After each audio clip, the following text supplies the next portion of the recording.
Sponsored by War Thunder. Hey, how's it going, guys? It's Nate here. And let's just cut to the chase.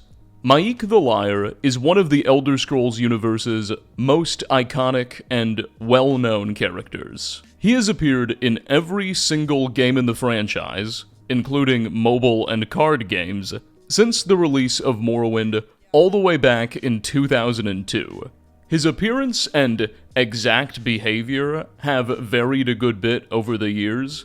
However, he generally strikes upon the same beats. Maik is encountered in some obscure or otherwise random context, and will spew a few lines of dialogue, which range from fourth-wall-breaking statements about the Elder Scrolls' development, to questionable observations about the universe's lore, to just straight-up incoherent nonsense.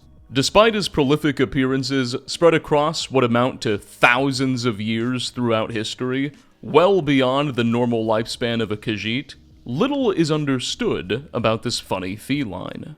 He occupies virtually no meaningful position in any of the game's quests, nor is his exact nature understood. His changing appearances, combined with an obviously unnatural lifespan, have led many within the community to argue that Maik the Liar is not a single figure, but rather a title that has been passed down through generations of Khajiit. Others argue that he could be a divine entity, or is a creature sent from on high to either observe or impart information upon the player. After all, it seems as though we, the franchise's great heroes, are the only people who ever interact with this crazy cat. Perhaps there's a reason for that. Thus, in today's video, we're going to strive to learn the truth.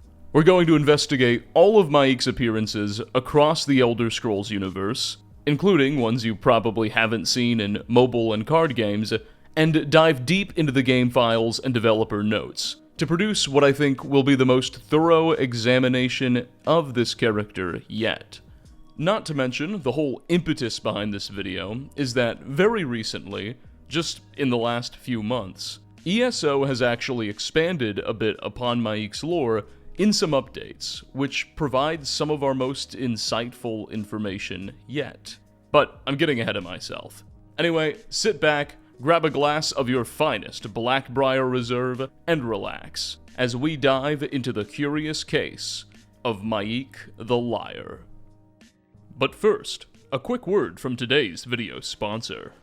War Thunder is the premier vehicular combat experience, free to play on PC, consoles, and mobile devices right now. Take command of over 2,500 historically accurate tanks, planes, helicopters, and ships from 10 leading nations, spanning from the old biplanes of the 1920s to modern Leopard tanks of today, and everything in between. Experience the thrill of War Thunder's fierce battles, where stunningly detailed vehicles, lifelike visuals, and immersive sound put you in control and in the field of history's mightiest war machines. Play War Thunder now for free on PC, PlayStation, Xbox, or mobile devices. Use my links in the pinned comment or video description to sign up. New players and those who haven't played in 6 months will also receive a massive bonus pack on PC or consoles that includes multiple premium vehicles, the exclusive vehicle decorator, Eagle of Valor, 100,000 Silver Lions, and 7 days of premium account access. Available for limited time only, so don't miss it. Now, back to our regularly scheduled programming. Alright, so as mentioned, Maik's franchise debut came with the release of the Elder Scrolls III Morrowind way back in 2002. Set on the island of Vardenfell in the year 427 of the Third Era, about 207 years prior to the events of Skyrim, when the player arrives, Vardenfell is in the midst of a strange plague and a resurgence in bandit and undead activity, which the player is tasked with investigating, and leads to what is, in my opinion, the best storyline the Elder Scrolls have ever told. But that's beyond the purview of this video. Anyway, unlike in later titles, finding Maik in TES 3 is pretty simple, as he always spawns in at the beginning of the game and remains in the exact same location throughout. Maik can be found on a very small, unmarked and desolate island in the far north of the game's map, in the archipelagic region of Sheogorath, pictured here. His appearance is certainly something to behold. He dons a Colovian fur helm, an expensive shirt, and extravagant pants. Quite the flashy outfit, though it offers virtually no protection or practical bonuses. His fur patterns are very tiger-like, with orange and white primary colors complemented by occasional black streaks. And, notably, like all of Morrowind's other Khajiit characters, he seems to be a Suthe Rot. You see, in the Elder Scrolls universe, there are actually several different breeds of Khajiit known as fur stocks. Each fur stock actually has its own unique appearance and characteristics, and they can differ wildly from one another. Many, indeed most of the Khajiit we encounter throughout the games, belong to bipedal, relatively human-shaped fur stocks, but many others are actually quadrupedal, and are more tiger or panther or just cat-like in their anatomy. Hilariously, in ESO, we encounter one fur stock, known as the Alfiq, which are essentially just house cats who are known for being able to cast magic and spells with their tails, and who often find work as accountants and librarians. No matter the fur stock, Khajiits generally share the same intelligence and verbal skills, so the animal-like ones are just as capable of speech and communication with the player as all the others, though they're much more adorable. Interestingly, a Khajiit's fur stock is determined not by the genetics or traits of their parents, but by the position and the phases of the two moons, Masser and Secunda, at the time of their birth.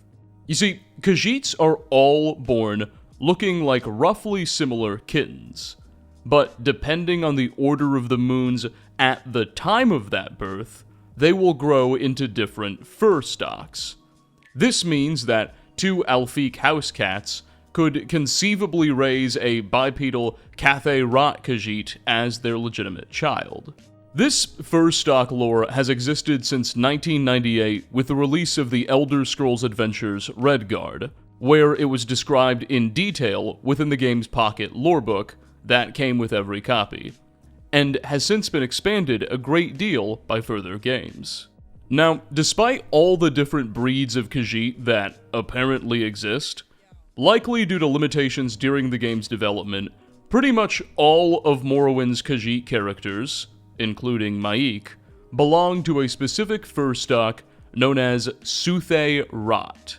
Suthe Rot Khajiit are easily identifiable thanks to their unique lower bodies. They are all digitigrades, meaning that their foot bones are bent in such a way that they walk on their toes, while the rest of their foot remains lifted.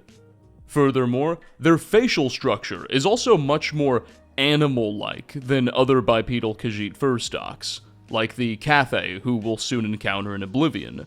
Given that all of Morrowind's feline friends, at least visually, clearly belong to the Suthe Rot stock, it's not obvious, at least not this early in the video, how seriously we can extract any lore implications from Maik's breed.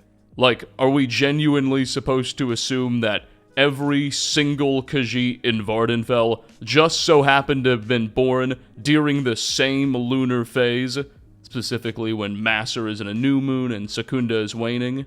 Well, that seems as so. In the Ascadian Isles region of the map, we can meet a Khajiit woman named Adanja, who straight up says, and I quote, "In Vardenfell, Khajiit are all Suthe Rot, like me. Smart, quick, and agile." So, reading the lore as Bethesda tells it, and just looking at the guy, in Morrowind, Maik is clearly a Suthe Rot Khajiit. However, this early in our investigation, we should still at least consider that this is really just a result of the game's technical limitations. Whatever the case, we've spent enough time litigating Maik's physical appearance and breed, at least for now anyway, so let's finally see what he has to say. When approached, Maik will greet the player and a dialogue window will open, where you can ask for his thoughts on any of about 13 different topics. I'd like to take you through most of this dialogue, as it's on the shorter side and some of it will come into play later on in the video. Now, most of Morrowind's dialogue is not actually voiced, and Maik is no exception. So I'm just going to have to read to you his responses and provide my commentary. Anyway, here we go. Greetings. Greetings. Maik knows many things. What is your interest? You seek knowledge? Maik has much. Some of it verified by actual facts. The first prompt is, becoming a lich. You wish to become a lich? It is very easy, my friend. Simply find the heart of a lich, combine it with the tongue of a dragon, and cook it with the flesh of a well-ridden horse. This combination is certain to make you undead. Unquote. So, liches are undead sorcerers who players could encounter as enemies during the events of the Elder Scrolls I Arena and 2 Daggerfall. However, what Maik is saying is just a bunch of complete nonsense. Liches don't even appear in Morrowind's base game, and while the later Tribunal expansion did add them in as hostile enemies, there was never a mechanic that allowed you to transform into one, and even then, none of the ingredients he mentions, that the dragon tongue, horse flesh, or lich heart, are actual obtainable items in this game. This is the first of many examples we'll encounter of Maik's straight-up misinformation. Let's move on to the next one. Dragons. Dragons? Oh, they're everywhere. You must fly very high to see most of them, though. The ones nearer the ground are very hard to see, being invisible. Unquote. In some sense, if we're being super charitable, while not literal, this quote isn't entirely false. Skyrim revealed that for the last couple thousand years, including during the time Morrowind is set, dragons have actually been in existence, just laying rather low. There's little evidence of them embracing invisibility magic, but it's clear that they've gone through extraordinary efforts to conceal themselves. So Maik gets a quarter, maybe half a point on this one. Emperor crabs. Quote, Maik sees lots of them in the ocean. Maik knows you'll see one too, if you swim far enough. Unquote. So, emperor crabs were a species of giant crab that supposedly existed in great numbers throughout Vardenfell long ago in the Merethic and First Eras, but were driven to extinction before the start of the Second Era, thousands of years before the events of the game, and their old shells still dot the Vardenfell countryside and are often used as structures by the region's modern inhabitants, which contributes to the unique, almost alien architecture that defines Morrowind. Maik, however, is suggesting that he's seen plenty of the crabs roaming the deep sea, and promises that we can too if we swim far enough. This is almost certainly a lie, however, frankly, I can't prove that it is, so let's just move on. Horses. Oh, Maik loves horses, especially with good cream sauce. And you would wish to ride upon a beast? There is a way. Go to one of the many Silt Strider ports and pay your fee. You wish one for personal use? Bah! Walk if you must. Run if you are chased. Unquote. This seems to be a reference to the fact that horses do not appear in the Elder Scrolls III, though they are mentioned as having a prominent place in Morrowind's economy. Apparently, according to the lore, there are many horse breeders operating throughout Morrowind, but their stallions are bred for meat rather than to be beasts of burden. Though in the game, we encounter no such horse breeders either. However, Maik is clearly a fan of their taste. Moving corpses. Moving corpses? This sounds frightening to Maik. The undead are nothing to be toyed with. Unquote. This phrase may be a nod to the fact that in Morrowind, object and corpse manipulation is not a feature yet, as it would appear in later Bethesda games. You can't drag bodies around or play with their limbs like in Skyrim or Fallout, but Maik's dialogue may suggest that this is something that Bethesda was thinking about when developing the game, even if they were ultimately unable to implement it just yet. Multiplayer. Quote, Maik does not know this word. You wish others to help you in your quest? Coward. If you must, search for the Argonian I'm Leet, or perhaps the big Nord Rolf the Uber. They will certainly wish to join you. The fact that you can just ask this character about multiplayer, such a meta fourth wall breaking topic, has some obvious implications, and his response references old 2002 internet speak. Dwemer. Quote, There is no mystery. Maik knows all. The dwarves were here, and now they are not. They were very short folks. Or perhaps they were not. It all depends on your perspective. I'm sure they thought they were about the right height. Unquote. This is all just a bunch of nonsense. I mean, yes, the dwarves were here, and now they're not, but they weren't even particularly short. Indeed, the Dwemer, emphasis on mer, were actually of average elven stature, making them a bit taller than most humans. The reason they are called dwarves, according to the scholar Hasphalt Antabolus, is that the giant races of Skyrim, the literal giants in their campfires, used that term to affectionately describe their elven friends. It was all a matter of perspective. So Maik is just being goofy here. Shrine of Boethia. Quote, You seek the shrine that is no longer there? An interesting concept. Look to the seas to the west. There lies what was once the shrine. Take a deep breath and begin your search. Unquote. This is actually completely true. In Morrowind, near the coast but beneath the sea on the southwestern side of the map, there is a sunken shrine to the Daedric Prince of Deceit, Boethia, which seems to have submerged due to rising sea levels. If we visit it, Boethia will speak to the player through the crumbling ruins, and give you a short quest to find a sculptor to help restore the shrine in exchange for one of his Daedric artifacts. So here, Maik is proving that while a liar, he is indeed capable of providing us with true and somewhat helpful information. This specific line of dialogue has actually given rise to a particularly interesting theory, which we'll explore more later on in our investigation. That is to say, Maik could be some sort of agent working on Boethia's behalf. This character is a known liar, and he just so happens to direct us to the shrine of the Daedric Prince of Deceit, Deception, and Lying. Come on, the signals are pretty strong here. But we'll circle back to this idea later. Mudcrab Merchant. Quote, Maik has heard of this. They've got all the money. Mudcrabs taking over everything. They already run Pelagiad. This is pretty wrong, but not totally. While there are no mudcrab entrepreneurs or financiers overrunning the map, there actually is a talking mudcrab merchant we can meet in the game.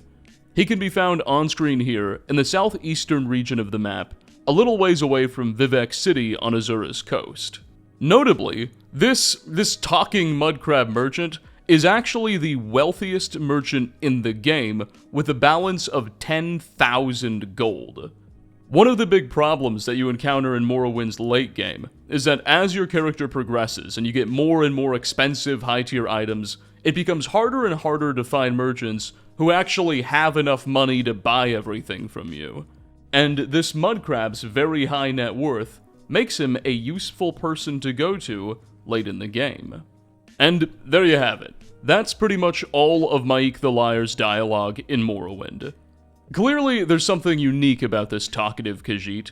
His understanding of fourth wall breaking topics like multiplayer, combined with his tendency to blatantly just spew what is pure misinformation, and yet sometimes tell the truth, make him a difficult character to unravel, at least given what we know so far.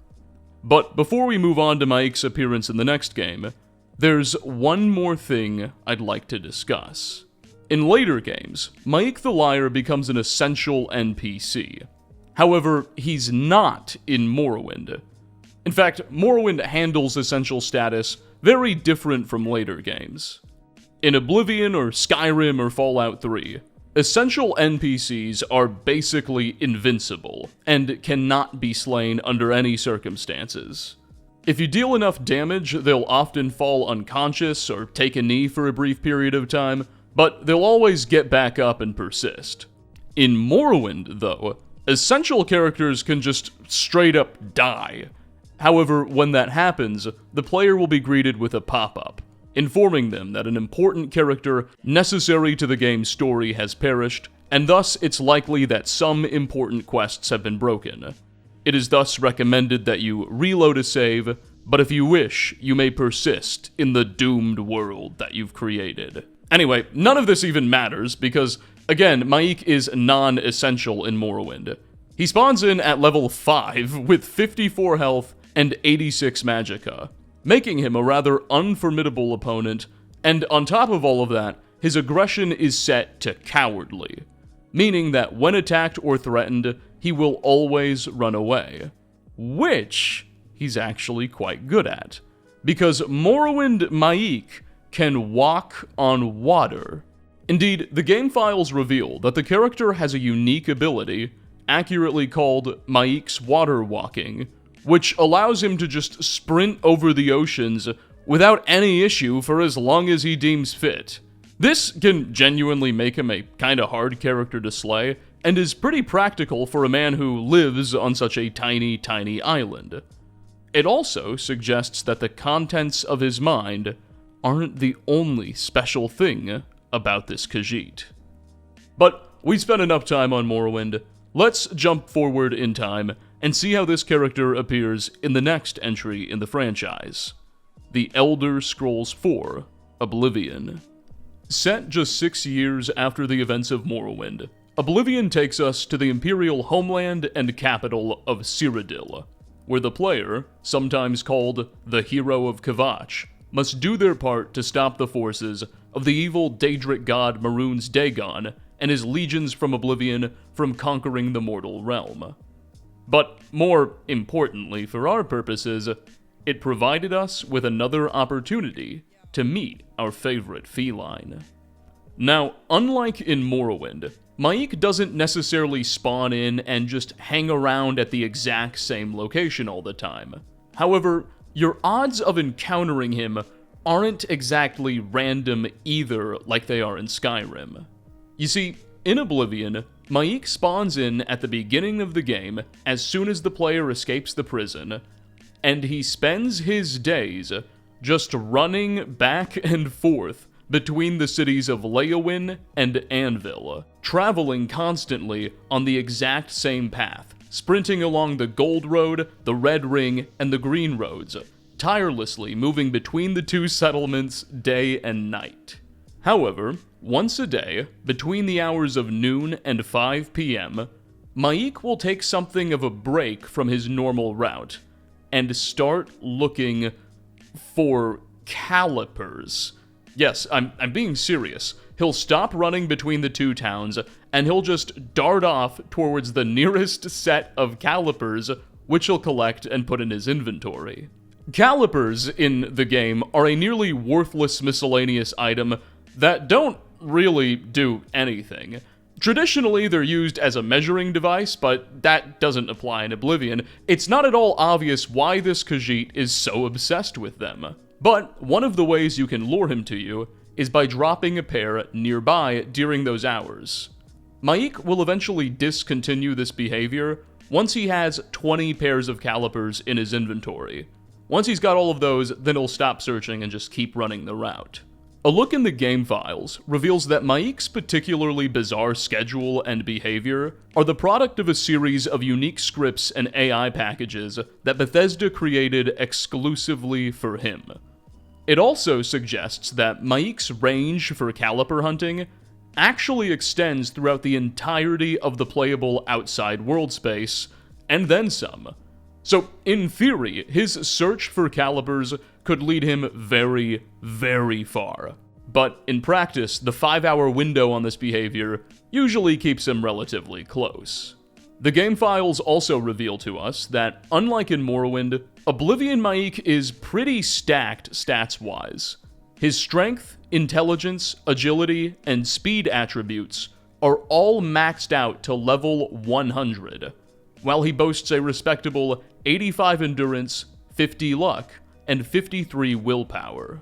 These are, frankly, insane stats by Oblivion, better than almost any other character in the games. I mean, he's more intelligent than Mankar Cameron, the game's primary non-Daedric antagonist. His high speed and agility also essentially make him the fastest NPC in the game, and thus he's nearly impossible to catch up with when running his routes, unless you've already maxed out those skills yourself or taken advantage of his caliper hunts. Furthermore, he also has some pretty good skill stats as well. Maik has 88 mercantile points, which should theoretically make him an extremely competent merchant, 94 points in security, which means he should be a nearly flawless lockpicker, and 88 in speechcraft, making him the most persuasive kitty in the game. Despite these, dare I say, godlike stats, and the fact that he's now essential and cannot be killed at all, Maik has a cowardly disposition, and will flee when threatened. And get this, he's also able to ignore the invisible walls at the ends of the map, meaning he can easily flee to inaccessible locations, technically crossing into Elsewhere or Hammerfell, or even Skyrim if you try and chase after him, or if bandits do. Visually speaking, Maik's retained the same fur patterns, but adopted an entirely new outfit, and seems to have changed his fur stock as well. Gone are the extravagant clothes and Colovian fur hat. Now he wears a modest set of tattered robes, and he's gone from being a Suthe Rat Khajiit to a Cathay Khajiit. Cathays are slightly larger than their Suthe counterparts, and most notably, have much more human-like legs. Their feet are firmly planted on the ground. Their ears also fit their heads a bit more. They're less cat-like in their face, though still recognizable. Given that Oblivion is set merely 6 years after Morrowind, the very similar fur patterns, and some of the quotes, which we'll discuss shortly, it's very much within the realm of possibility, perhaps even likely, that this is the same Maik we encountered in TES 3, and his change of fur stock can be assumed to be a consequence of Cathay's being the only Khajiit model in the game, though we can't be 100% sure. Enough about his appearance and stats, though. What does Oblivion Maik have to say? Well, thankfully, this rendition of the character is fully voiced, though in a rather unsettling fashion, and when approached, that is, if you're ever able to approach him, he'll casually greet the player, and you'll simply be allowed to ask Maik if he's heard any rumors lately, to which he'll respond with a single line of dialogue before running off. Maik knows much, tells some. Maik knows many things others do not. They say that when you murder someone, the Dark Brotherhood comes to you in your sleep. It's how they recruit new members. Each time you encounter him, he'll respond with a different rumor, but there's about a 12-hour cooldown each time, meaning in order to hear everything he has to say, you'll have to encounter him several times. Altogether, he offers about 19 different rumors, and much like Morrowind, each one is either a straight-up falsehood, a reference to something that occurred during the game's development, or, occasionally, a true opinion. Let's go through each of them. I'll try to provide some feedback on as many as possible, but frankly, some require no commentary. If you'd like to jump ahead, timecodes are on screen now, and in the description. Let's go. Maik longs for a Colovian fur helm. Practical, yet stylish. Maik is very sad he does not have one. This is a clear nod to the fact that in Morrowind, Maik donned that expensive and stylish Colovian fur helm, but has now been reduced to cheap robes. Indeed, Colovian fur helms do not appear in Oblivion at all, despite Colovia being a playable world space you can access, and it seems Bethesda wasn't interested in going out of their way to add them, just for Maik. So sad. Maik thinks his people are beautiful. The Argonian people are beautiful as well. They look better than ever before. Maik believes the children are our future, but he doesn't want them ruining all of our fun. A reference to a debate on whether or not it would be appropriate or technically worthwhile to add children NPCs to the game. Bethesda ultimately opted not to include child characters in Oblivion, but later introduced them in Fallout 3 and Skyrim, where they were all classified as essential. Some people wish to throw their weapons. That seems foolish to Maik. If you hold your weapon, you only need one. Werewolves? Where? Wolves? Men that are wolves? Many wolves. Everywhere. Many men. That is enough for Maik. Some people want special bows that take too long to load and need special arrows called bolts. Maik thinks they are idiots. This quote pokes fun at Oblivion's lack of crossbows. Maik prefers to adventure alone. Others just get in the way, and they talk.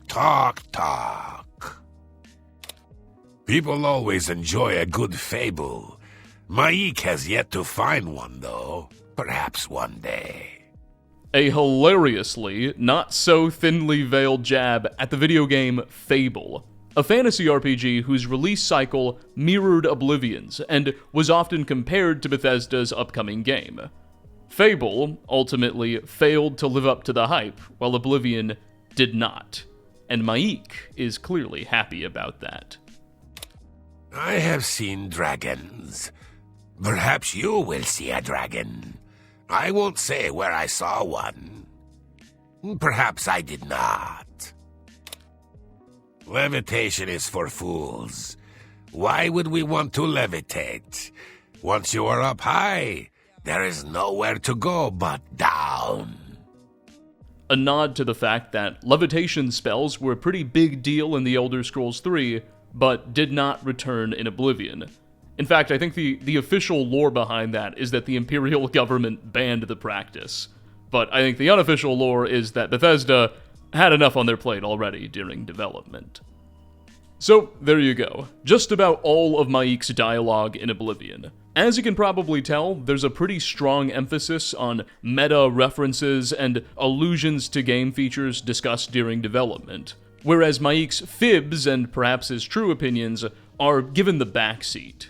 I'm almost ready to move on to what he has to say in Skyrim, but first, there's one more piece of TES 4 information that I think you should see. In August of 2006, around 5 months after the initial release of Oblivion, the gaming magazine, remember those? PC Zone published a piece titled Tales from the Edge of Oblivion, which featured interviews with the game's lead director, Todd Howard, lead artist, Matt Carafano, and senior designer, Bruce Nesmith. The interviewer and interviewees discussed a large variety of topics related to Oblivion's development, gameplay, and more.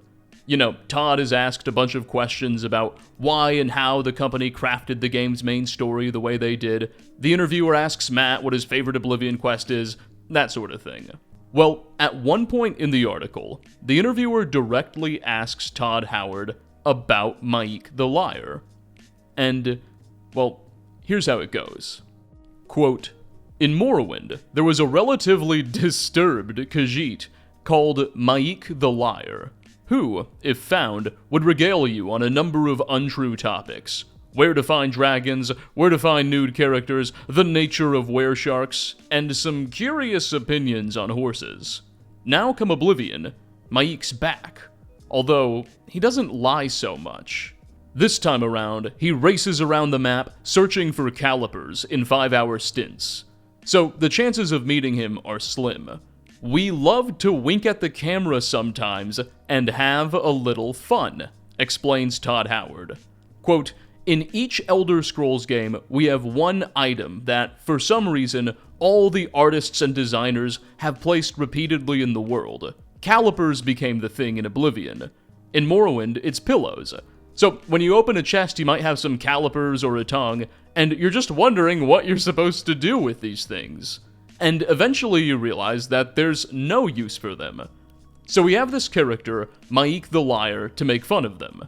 Maik is actually named after one of the programmers on the team, Mike Lipari, who's one of the nicest, hardest working guys who we caught lying about a couple of things, so we started calling him Mike the Liar.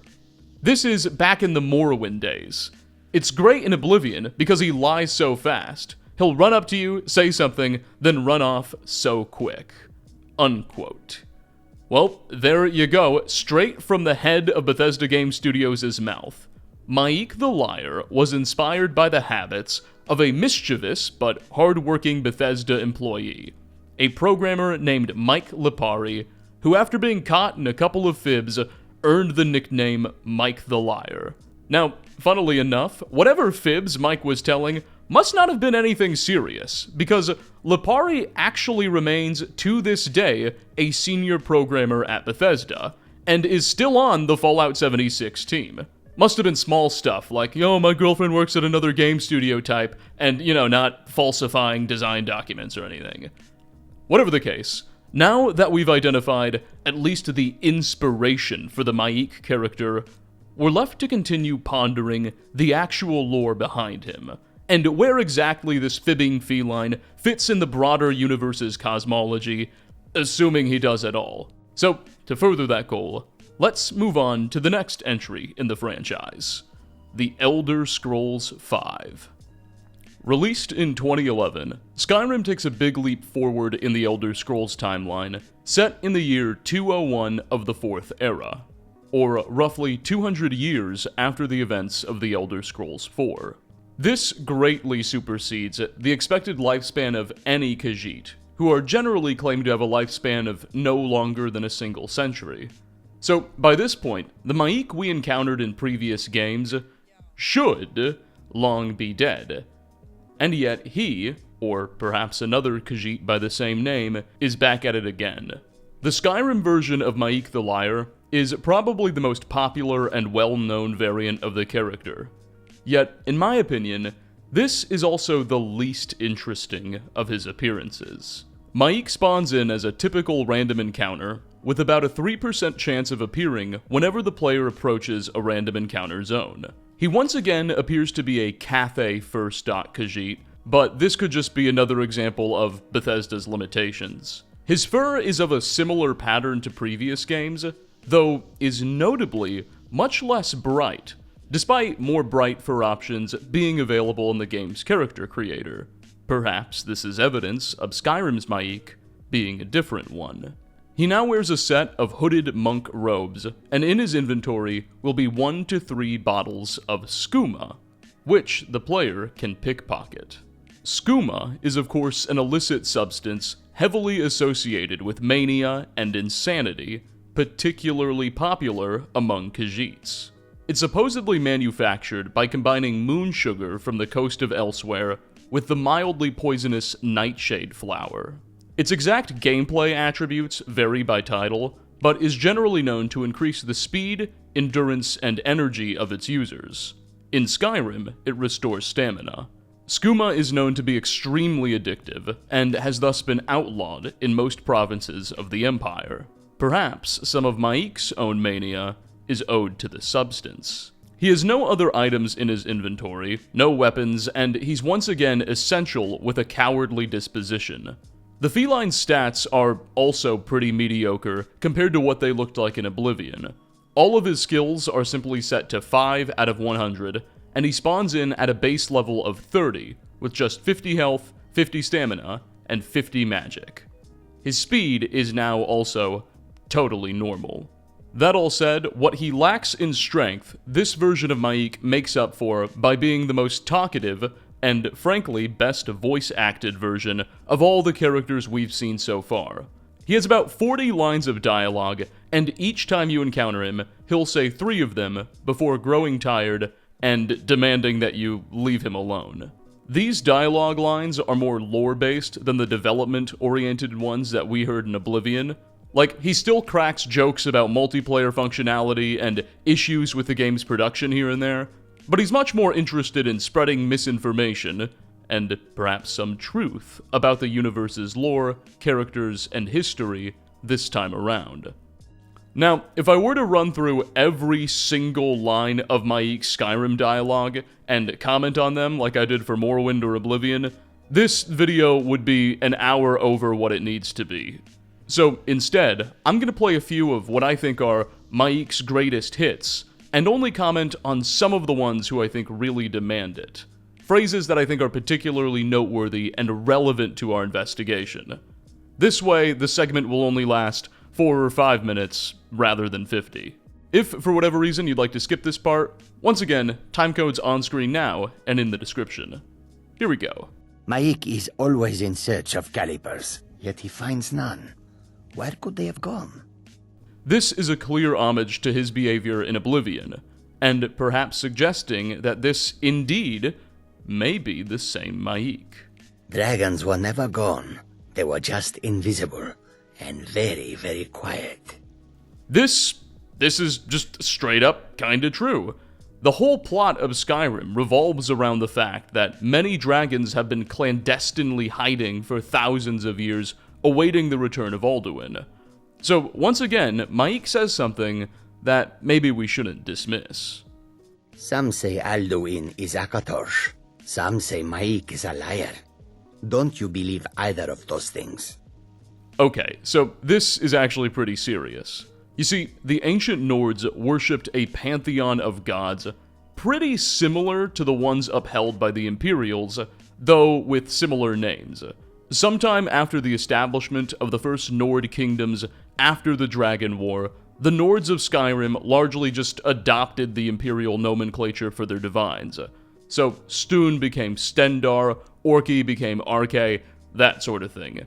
Not entirely unlike how the ancient Greeks worshipped Aphrodite and the Romans worshipped Venus, right? These gods are parallels of each other, and after the Nords got rid of the dragons, they just adopted the imperial titles. Anyway, some sources in the universe suggest that the ancient Nords originally worshipped Alduin as their version of Akatosh prior to adopting the imperial tradition. So the World Eater, the primary antagonist of Skyrim, may very well have been seriously worshipped by the Nords of old. Other sources contradict this and say, no, the Nords always understood the 2 dragon gods to be unique and distinct. They had their own version of Akatosh. It's weird. It's a very complicated debate in the lore that may have been retconned a couple of times to fit Bethesda's interest, but it's neat to see Maik weigh in on such a serious and esoteric debate, even if his insight isn't particularly trustworthy. You know, if Maik the Liar is telling us that Alduin isn't Akatosh, maybe that means Alduin is Akatosh, which would be a big deal, but I digress. Maik's father was also called Maik, as was Maik's father's father. At least, that is what his father said. This is pretty big. The implication that Maik could feasibly hail from a long line of Maiks, perhaps going back very deep in Elder Scrolls history. That would explain his ability to appear consistently over hundreds of years, or perhaps he's once again lying, and his life is being artificially extended through some magic or divine intervention that we don't yet know. So, there you go. Much of Maik's Skyrim dialogue, his greatest hits. As you can tell, he's got a pretty robust corpus of knowledge to share, some of which may even be true. In Skyrim's creation kit, we can actually look at the dialogue scripts and associated notes given to each character's voice actor, or at least some of the notes. And funnily enough, every single line of Maik's dialogue is accompanied by a note for the vocalist, which reads, quote, "Serious or joking? It should be hard to tell." Thus, like the best of liars, Maik blends truth with dishonesty about confusing, complicated topics in Skyrim better than any of its predecessors. And it's kinda interesting to imagine that at least some of the lore insights he provides, like on the fate of the Falmer or on the Alduin-Akatosh dichotomy, could even be valid. Now, bit of a change of topic, but funnily enough, 99% of the time when Maik cannot be found on Tamriel's roads or in the wilderness, when his encounter hasn't spawned in, he'll actually be in his own cell, inaccessible to the player without console commands or opening the game's creation kit. A cell called Elsewhere by the developers. It's just a small stone box, nothing crazy happens here, but Bethesda does this due to the fact that the creation engine can't just generate new characters at any time and make them disappear. Rather, the NPCs need to be existing somewhere in the engine at all times. So Maik, like many of these spawnable NPCs, is just kept locked away in a hidden room when he's not needed. Anyway, we've said pretty much all there is to say about this crazy kitty as he appears in Skyrim.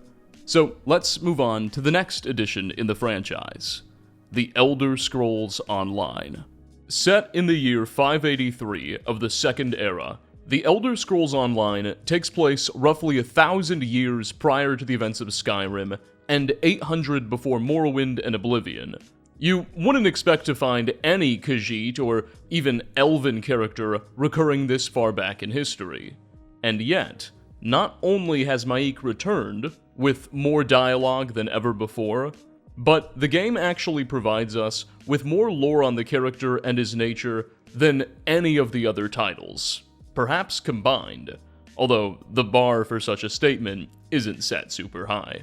Like in Skyrim, ESO Maik can appear as a random encounter almost anywhere where random encounters can happen in Tamriel.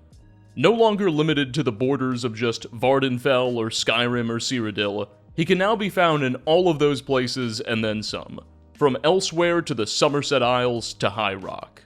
He is once again a Cathay Khajiit, which is notable because ESO actually includes many of the different Khajiiti fur stocks, and the patterns of his fur very much resemble the ones from his Skyrim character, though his fur's color is much grayer and duller.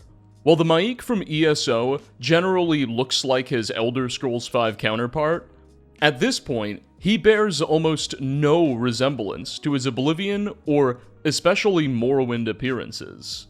Finally, the character also has a new voice actor, Keith Silverstein, who has voiced an absurd over 100 lines of dialogue, and each time you find Maik, like in Skyrim, he'll let you hear 3. Now, also, as was the case in Skyrim, ESO Maik simply has too much to say for me to be able to play it all for you without this video being way too long. And even then, just getting that audio would be problematic enough, since in ESO you can't force random encounters with the console or just rip audio files from the developer tools like in Skyrim or Oblivion. So getting Maik dialogue is hard enough as it is in this game. Thus, instead, I'm just going to play for you a handful of some of my favorite, or perhaps lore-enlightening, Maik quotes for you to hear, just like we did with Skyrim. Here we go. Maik's father was Kiam, from a long line of Kiams, but Maik does not believe this.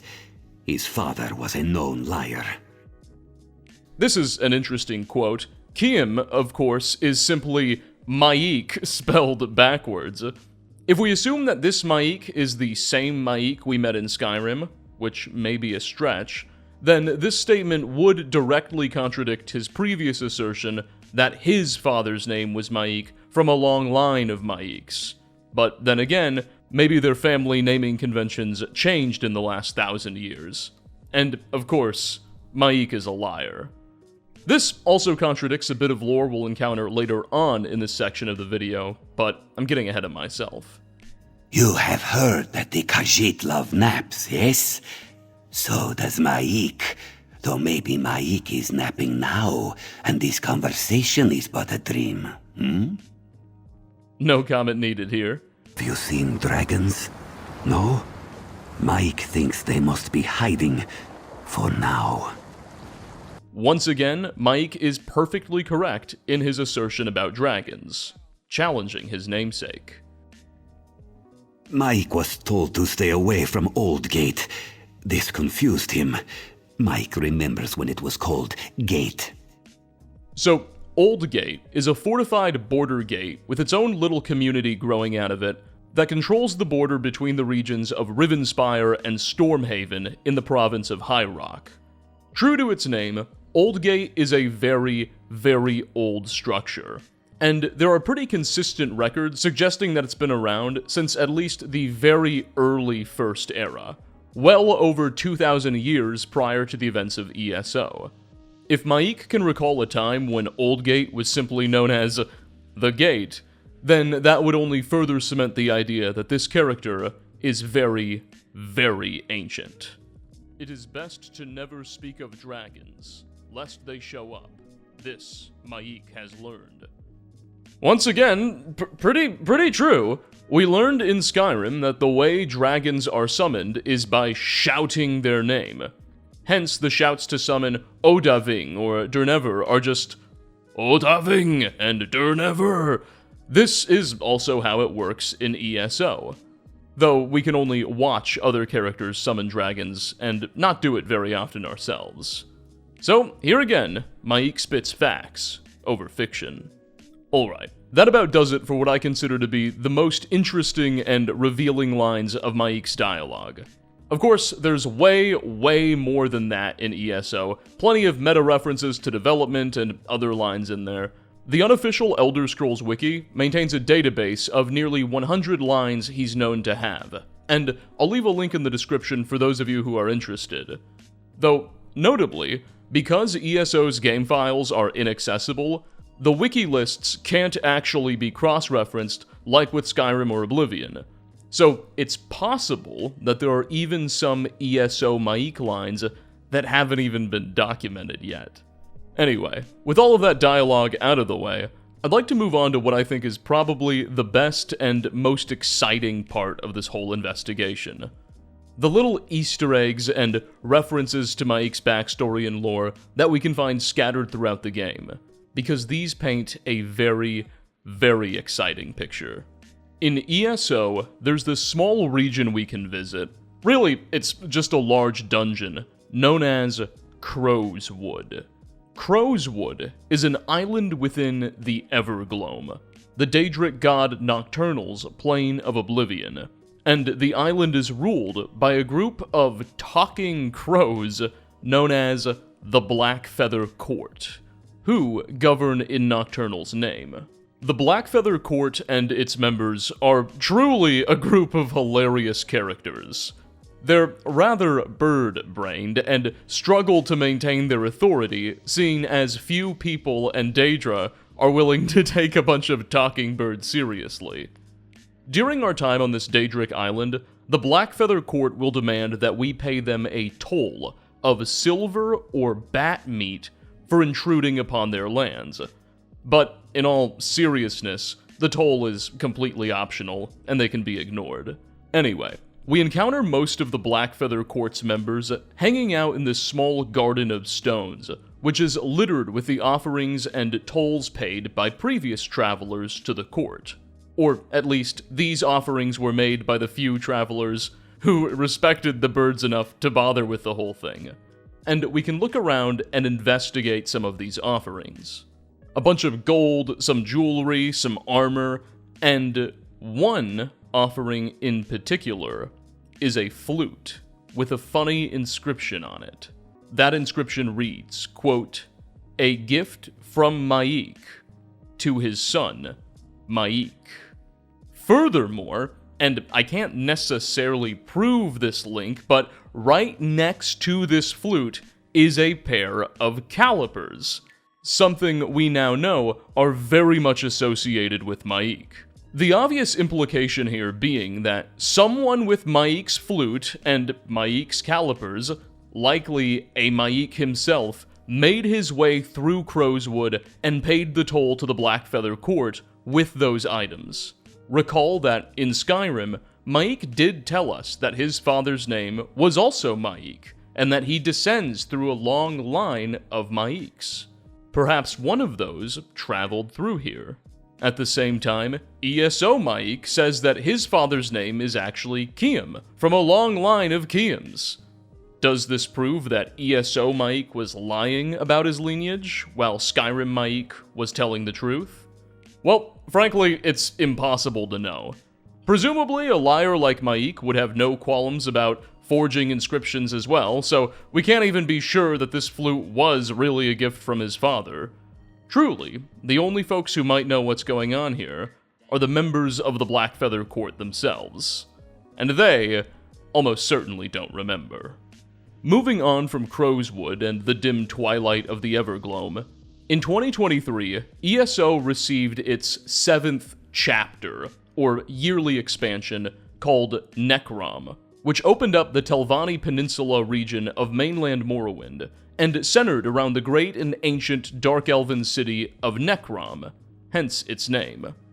We'll talk a little bit about how the lore of this expansion's main storyline can inform some theories on Maik in a bit, but what I'd like to draw your attention towards right now is one of the companions introduced in the Necrom chapter, a mysterious Argonian mercenary named Sharp as Night, who we can meet west of Necrom's city gates. Sharp as Night has a really interesting story. You see, according to him, one day a few years back, he just woke up somewhere in Valenwood, on the other side of Tamriel, with a nasty headache and absolutely no memories beyond his own name. He remembers nothing about his past before that moment. His childhood, his old friends, it's all gone. Shortly after waking up and treating his wounds, the Argonian realized that he had a sort of natural talent for stealth and combat. So he was able to find work as a mercenary, pursuing contracts for wealthy clients. Sharp as Night assumes that he must have already been a mercenary or assassin or thief or something in his previous life, given his natural talents and instincts for this kind of work, but he's largely unsure. The lizard is also extremely antisocial and distrusting of people. In our early interactions with the character, he'll be very rude and threatening towards the player, but will slowly let his guard down as we earn his trust through his associated quests. Sharp as Night's companion quests largely revolve around putting together the pieces of his past and getting him to come out of his shell and become less of a distrusting antisocial jerk. Honestly, he's a really well-written, well-acted character, and for obvious reasons, he's become something of a community favorite. So, where does Maik the Liar fit into this story? Well, in ESO, similar to Fallout 4, there's this mechanic related to player companions called rapport, wherein there are certain actions and behaviors that you can take which your companion will like, and others that they will dislike. And by performing those actions, you can increase or decrease your companion's rapport with you. So, some companions will like it when you pick locks or pickpocket guards, but hate it when you harm innocent civilians, that sort of thing. Having a high rapport with companions will grant you access to special buffs, more positive dialogue, and is usually necessary to access many of their quests. Whereas a lower rapport with a character will make them less effective in combat, and can even get to the point where they unsummon themselves and refuse to join you for a few days. Again, if you're familiar with Fallout 4, it's a very similar system. Sharp as Night has typical Argonian mercenary preferences. He likes it when you craft poisons, pick locks, visit histories, that sort of thing. And he hates it when you pay your bounties to guards, surrender to law enforcement, or steal from the poor. However, one unexpected thing that will increase your rapport with Sharp positively, that is true of no other companion, is meeting Maik the Liar. Sharp as Night loves it when you encounter Maik the Liar in his company, and every time you run into that Khajiit with him at your side, you'll gain 10 points of positive rapport, which is on the higher side. Furthermore, if your character is also a Khajiit, he'll actually say some unique dialogue upon encountering Maik for the first time. Take a listen. I love this guy. There's something comforting about knowing exactly when someone's pulling your tail. Clearly, Sharp as Night is already quite familiar with Maik and has positive feelings towards the feline. Though how the two characters know each other is a complete mystery. Given Sharp's unique backstory, it's easy to assume that perhaps his past interactions with Maik occurred sometime before his memory loss in his past life, but to me that seems unlikely. Sharp immediately recognizes the Khajiit without any hesitation and isn't at all alarmed by him, suggesting that he's met Maik sometime after his memory loss incident. Furthermore, this interaction is pretty remarkable because it allows us to put to bed the notion that Maik is some deity or entity sent by the Divines or Daedra to impart knowledge or misinformation specifically upon the player because of how important we are. Like, up until now, the only people we've known Maik to interact with are our own characters, the Nerevarine, the Hero of Kvatch, the Dragonborn, the Vestige, all world-changing heroes whose actions are sure to echo for thousands of years. We know that many of the gods in Daedra have gone out of their way to interact with us for those reasons, however, clearly, we're not so special to Maik. Maybe he is divine or supernatural, but he takes no unique interest in us. He's just a fixture of life in Tamriel, who's happy to spread nonsense to heroes and commoners alike, and we're far from the only people who have witnessed him. As for how he and Sharp know each other, your guess is as good as mine, really. Sharp's demeanor and dialogue seem to imply that he just finds Maik to be kind of amusing, and it's not much deeper than that. Moving on from that forgetful Argonian, more recently, in October of 2024, ESO received its 44th content and patch update. Independent of their DLCs and expansion chapters like Necrom, ESO regularly gets content and patch updates which fix bugs, rebalance mechanics, and also often add in new content of their own. And Update 44 introduced us to a new faction with a short quest line: the Garland Ring. The Garland Ring is a secret organization of High Elves who seek to protect and reform Aldemary society for the better, through a network of spies, nobles, and even scholars who all work together to root out corruption and keep nefarious actors far from power. The Garland Ring employs a heavily floral aesthetic. They love flowers and plants. All of their agents have very floral code names. Their safe houses and bunkers throughout Tamriel are known as greenhouses, and they're led by a particularly mysterious, yet ultra-wealthy man who calls himself the Gardener. This is a little beyond the purview of our current investigation, but it's heavily implied that the Gardener, the leader of the Garland Ring, is a former prince of the Somerset Isles who faked his own death. But that's neither here nor there. Anyway, when we meet them, the Garland Ring will be in the midst of a sort of shadow war with another secret society of High Elves, the Say Thalmor, or Shadow Thalmor in Old Aldemaris. The Say Thalmor are essentially a secret organization of High Elven supremacists, who are hoping to overthrow the existing Queen of the Somerset Isles, Queen Arian, and replace her with a more aggressive candidate suitable to their interests. The Say Thalmor really are the ideological precursors to the faction of Thalmor who will end up taking over the kingdom in a couple of thousand years, and try to root out Talos worship and all that stuff they do in Skyrim. But for now, they're just a radical, secret faction within Altmer society. Our questline with the Garland Ring will see us work with them to foil the Say Thalmor's most recent plan and save the current queen from an attempted coup. Afterwards, we'll be rewarded with a hefty bunch of XP, gold, and the Garland Ring's permanent friendship. Okay, so great story, but where exactly does Maik the Liar fit into it? Well, you see, through the Garland Ring questline, we'll meet an agent named Tan Loren. In fact, they're the person who introduces us to the Garland Ring, and we can recruit them as a companion. Tan Loren has this interesting bit of radiant dialogue, which they'll sometimes say when following you, where Tan Loren heavily implies, or frankly just states, that Maik the Liar is of a great interest to the Garland Ring. Take a listen. There's a member of the Ring, Verbena, who is assigned to keep an eye on Maik the Liar. No idea why. All I know is that her discretionary budget is huge and it's mostly spent on wine. Says it helps keep the cat talking.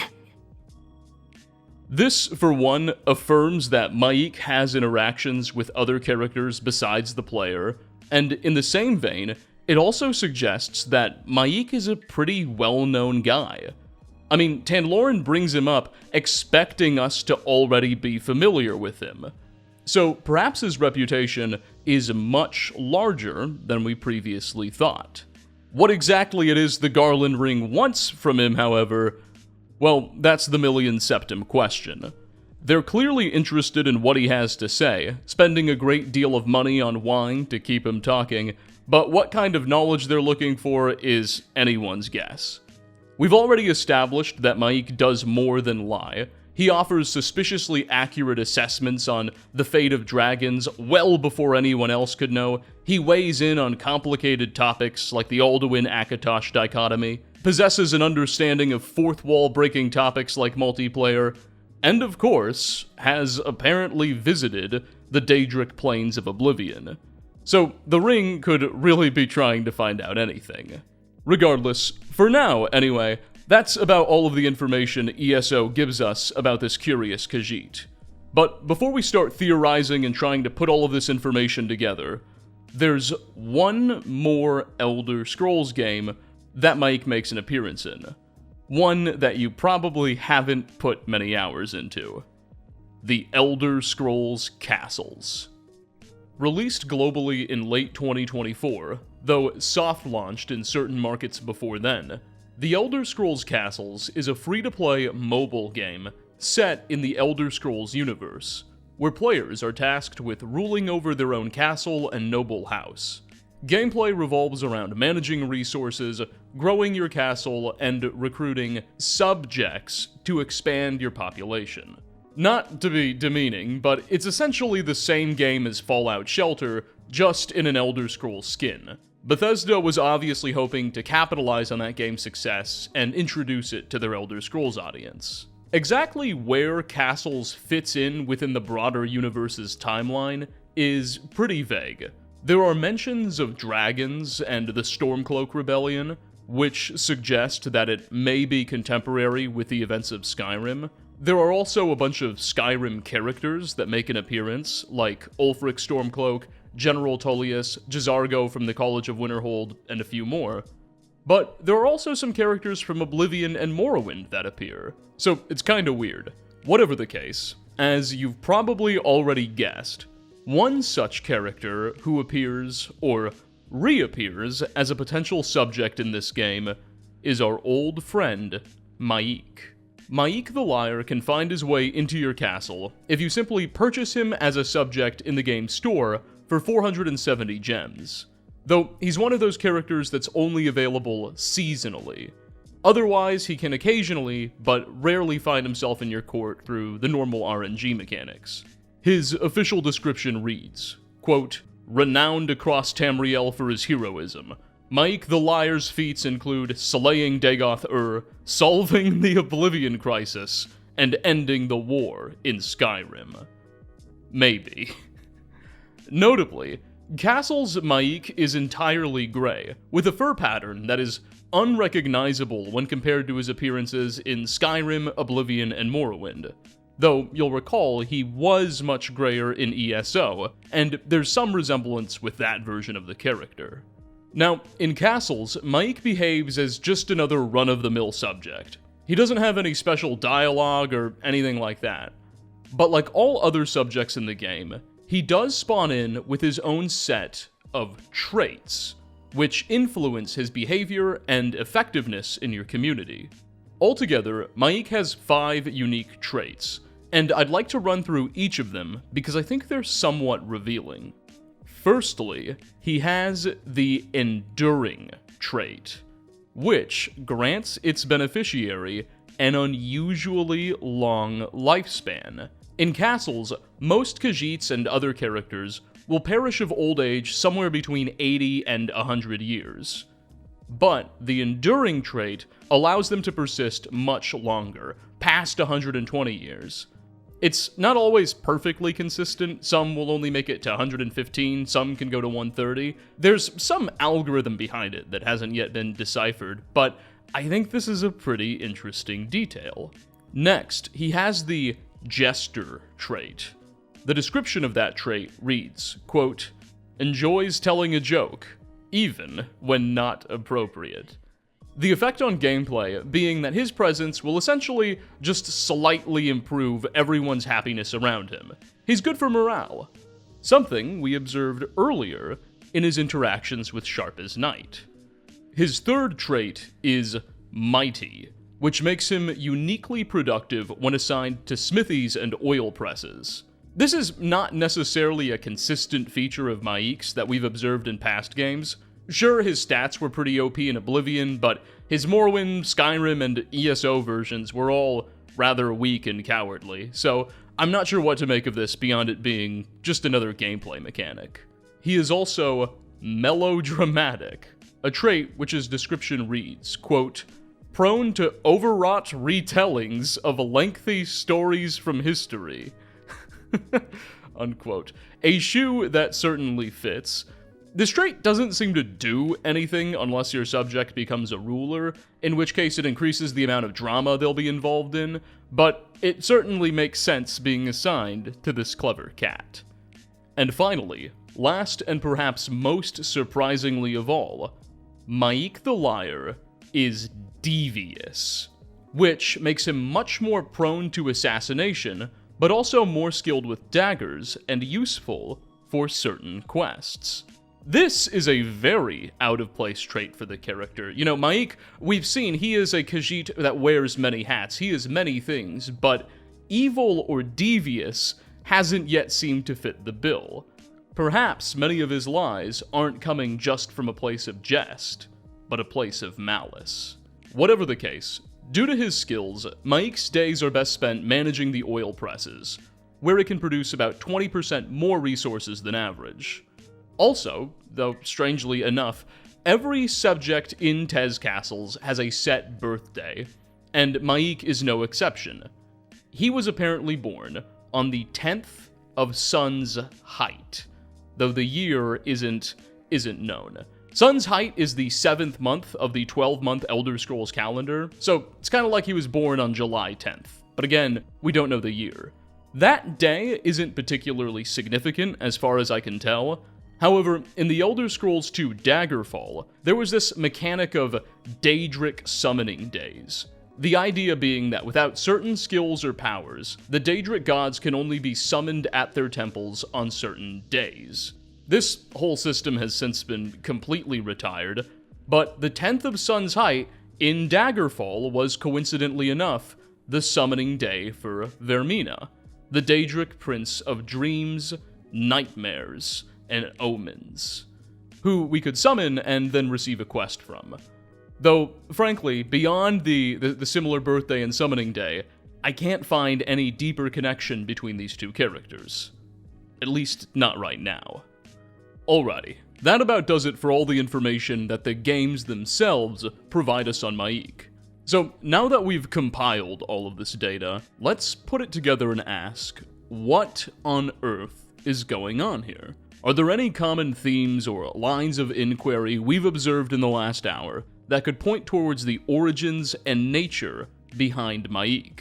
Well, in order to answer that question, there's a correction I have to declare regarding a mistake I made earlier in this video. During our section on Maik's appearance in ESO, I mentioned that Maik the Liar could be found completely randomly, anywhere where random encounters could occur in Tamriel. That's not actually true. In fact, Maik's spawns in ESO are much more complicated than that.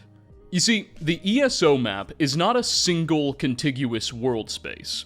Rather, it's divided up into several different regions called zones. Each zone has its own loading screen, its own map, and is usually a bit smaller than a province. So, for instance, there's a Vardenfell zone. There's a zone for the Skyrim hold of Eastmarch, a zone for the Rift, there's a zone for the Telvanni Peninsula, you get the idea.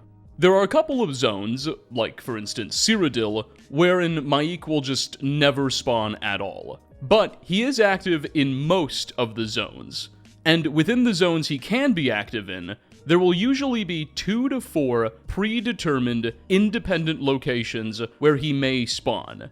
And most of the time, he'll be active in at least one of them in every applicable zone. So, for example, Maik has like 4 predetermined spawn points in the Rift where he may spawn in, and most of the time, he can be found at one of them, cycling every few hours. But, even while there is a Maik the Liar character active in the Rift, there are usually other versions of him active in other zones as well. So, all at the same time, there can be a Maik hanging out in the Rift, and then another Maik hanging out in Stormhaven, another Maik out in Blackrock. You get the idea. Multiple Maiks can be active in the Tamriel map at the same time, just separated by zones. How deeply we should read into this phenomenon isn't entirely obvious. The duplicate Maiks may very well simply exist as a gameplay mechanic to ensure that enough players can find and interact with him. But it could also be more than that. Furthermore, after visiting most of the locations Maik can spawn in across the zones, I've noticed a bit of a pattern in where he shows up. He often, though certainly not always, spawns in front of small campsites. And at these campsites, there are commonly random books related to metaphysics and the Daedra and Oblivion that also spawn. Again, I'm hesitant to read too deep into this without access to ESO's game files and the backend that would let me analyze the parameters for these book spawns. I'm being a bit more speculative than I normally would like to, but I do wonder if there's a connection here. Oh, and here's the real kicker. While Maik has many spawns in the zones throughout Tamriel, he even has a few potential spawns in Cold Harbor. Molag Bal, the Daedric Prince of Domination and Vampires' Plane of Oblivion.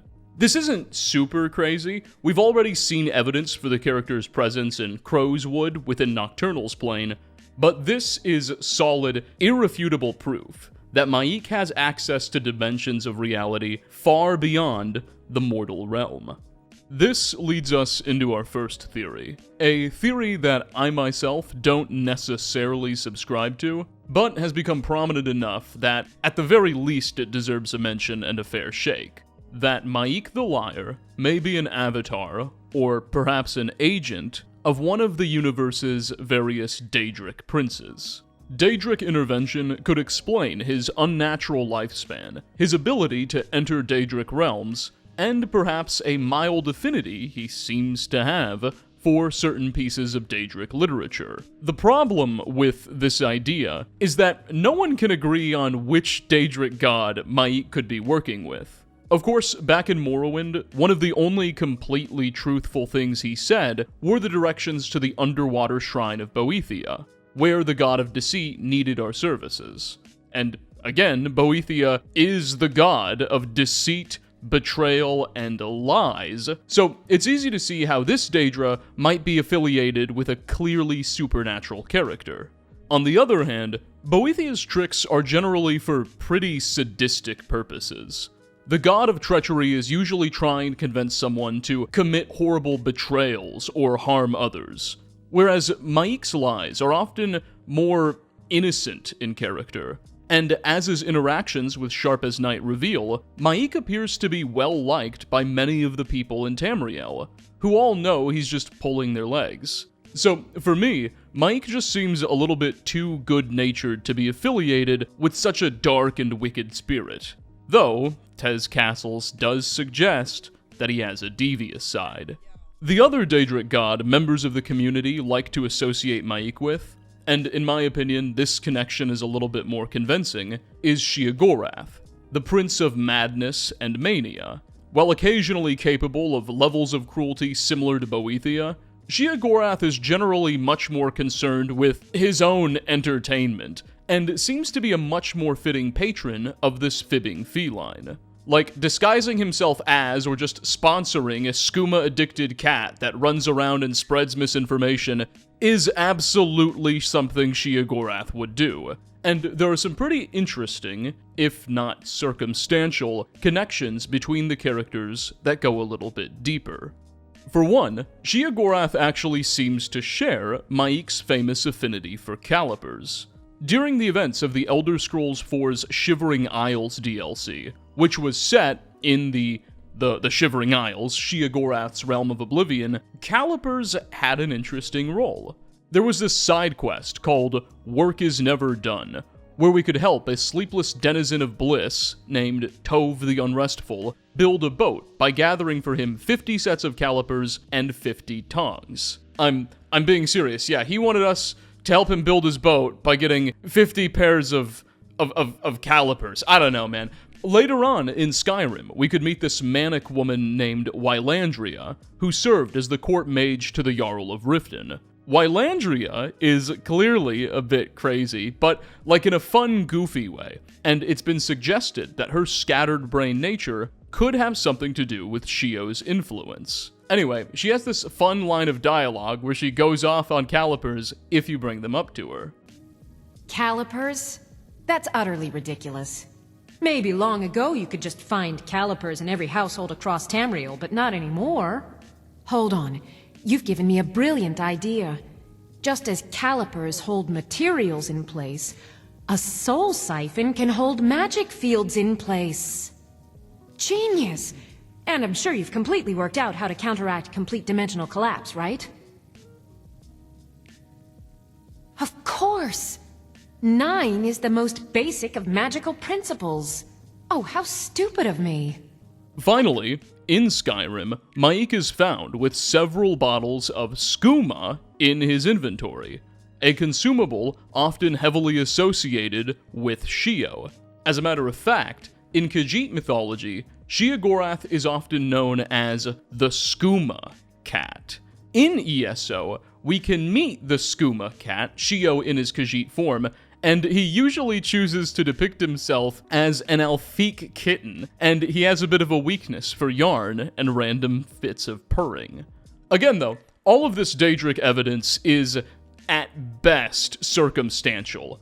Oh, you know, Maik kinda shares these affinities with Daedra, he can visit their realms, but beyond that, there are no solid connections. And even supporters of this theory struggle to decide amongst themselves whether Maik is a literal incarnation of a Daedra or an agent of a Daedra working on one's behalf, and no one knows which Daedra that could be.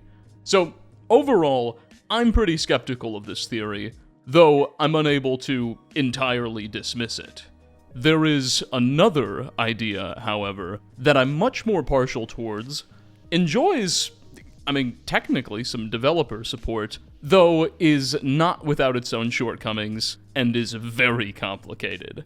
Let me explain. So, we all know Heimskr, right? He's that priest of Talos in Whiterun who spends his days passionately delivering sermons about the power of Talos and the corruption of the Thalmor and the imperial government which have outlawed his worship.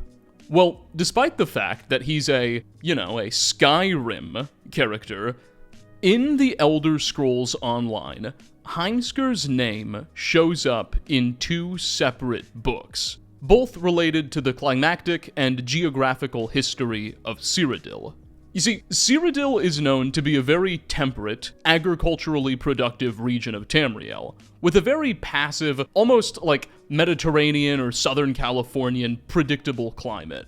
However, there are several suggestions throughout the games that Cyrodiil was once a jungle, and that it somehow transformed into a more hospitable environment sometime long ago. This is a very complicated subject, and the references to it in the literature are sparse. Like in Oblivion, in the commentaries of Mankar Cameron, the game's primary antagonist, he writes, quote, Chim, those who know it can reshape the land. Witness the home of the Red King, once jungled. End quote. So, he's suggesting that Cyrodiil was changed from a jungle by someone who achieved Chim, which is a whole thing we might talk about in a second. It's not important right now. What matters is that in the lore, there is this long-running debate about whether or not Cyrodiil used to be a jungle, and if it really was one, what caused it to transform. Anyway, to throw fuel on the fire of this debate, ESO's writers cooked up these two books. One titled The Heartland of Cyrodiil, written by a certain Thrastus of Elenhir, and this one's only a couple paragraphs long, so I'll just read the whole book for you, and you'll see Heimskir's name. Quote, "The fertile farmlands of Cyrodiil, around Lake Rumer and the Nibene Valley, the region commonly known as the Heartland, is temperate in climate, supporting the crops and livestock that feed all of central Tamriel. Rain and thunderstorms are frequent, but the region is free from the sandstorms of Hammerfell to the west, or to the monsoons of Blackmarsh to the southeast." Here's where it gets good. "Much has been made of the classical author Heimskir's characterization of Cyrodiil as a jungle or rainforest. My studies indicate that the use of the phrase endless jungle to describe Cyrodiil appears to be an error in transcription. Close study of the original, badly faded manuscripts reveals that this phrase was miscopied and should be more accurately rendered as extensive uplands. The adjectives and equatorial rain, as applied to the Nibonese forest, do not appear in the original manuscript at all, and I would posit were added by the scribe in support of his previously erroneous use of jungle. Lady Cinnabar of Tanith, of course, takes issue with this theory, but the flaws in her methods of scholarship have been well documented elsewhere." Unquote. So here, this text is suggesting that Cyrodiil was never subtropical, that it was always the way it is now, and beliefs otherwise stem from a misreading of a classical author named Heimskir's work. Well, the other book related to this question is titled Subtropical Cyrodiil, A Speculation, by that same Lady Cinnabar of Tanith. And this book was written as a direct response to the one we just explored. It's much, much longer, so I'm not going to read the whole thing, but it essentially just makes the case that no, Cyrodiil really was once a jungle. And here's its opening paragraph. Quote, "According to The Heartland of Cyrodiil, by that old Farad, Thrastus of Elenhir, the Nibonese Valley and the Clovian Hills have always enjoyed the temperate climate they have today, and early references to Cyrodiil as a subtropical jungle were merely errors on part of one of the Heimskirs. Really? What then of the waving fronds of Vatasen mentioned in the Hoseric Lays? What of Kosi's dense, jungled shore of Rumar and Tamrielen tractates? Are these, as well, the mistakes of errant copyists? No. I think it's more likely that 3 millennia ago, Cyrodiil's climate was warmer and wetter than it is today. The environment of the Heartland has changed, which begs the question, how?" End quote. Forget about the whole argument of whether or not Cyrodiil was once a jungle. Focus on this line. Early references to Cyrodiil as a subtropical jungle were merely errors on part of one of the Heimskirs. So here, Lady Cinnabar is suggesting that Heimskir was not just a single classical author, but that there were seemingly many Heimskirs in the past, presumably composing written works or perhaps translating and copying them. Not entirely unlike how certain medieval monks used to spend their days copying and preserving ancient texts in their monasteries. Now, interestingly, in Skyrim, Heimskir is a priest of Talos. However, the Elder Scrolls Online, where we find these books, is set in a pre-Talos Tamriel. Remember, Talos, or Tiber Septim, isn't actually born, nor does he ascend to godhood until the Third Era, and ESO is set in the Second Era. So you have to wonder what religious order or group these Heimskers mentioned in our books belong to, because there's no way they could be priests of Talos so early. Okay, so what does Maik the Liar have to do with all of this, I hear you ask? Well, we're getting there. In a 2015 Reddit thread, users brought up the strange references to pre-Talos Heimskers, and other commenters quickly pointed out that the Heimsker in Skyrim also kind of mentions a subtropical Cyrodiil in his sermons, and attributes Cyrodiil's de-junglification to Talos. Talos. Listen to this line of dialogue. But you were once man, aye, and as man you said, "Let me show you the power of Talos Stormcrown, born of the north, where my breath is long winter. I breathe now in royalty and reshape this land which is mine. I do this for you, Red Legions, for I love you!" So, Redditors on this thread were furiously debating what exactly this all might mean, what Heimskers are, and what their connection to Cyrodiil in the pre-Talos days may be. When the thread was joined by former Bethesda Game Studios writer, Michael Kirkbride.